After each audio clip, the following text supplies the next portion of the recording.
Welcome to Kenton's videos. Enjoy the video. You already signed in and created a sheet. Now start by listing the stock symbols you want to track in A2. Once done, add clear headers in row 1 so formulas target consistent columns.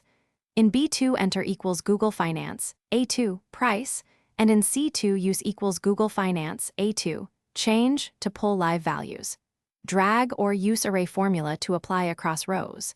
This gets live quotes quickly. Doing this first saves time and prevents formula errors later. Next, expand beyond last price to capture metrics and history.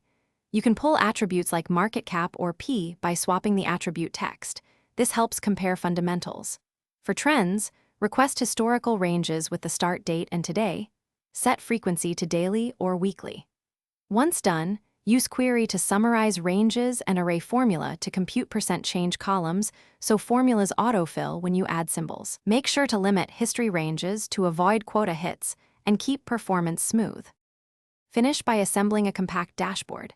Add a line chart for price history, KPI cells for market cap and P/E, and a small range showing daily percent moves. Once done, apply conditional formatting so green and red highlight winners and losers. This speeds visual scanning.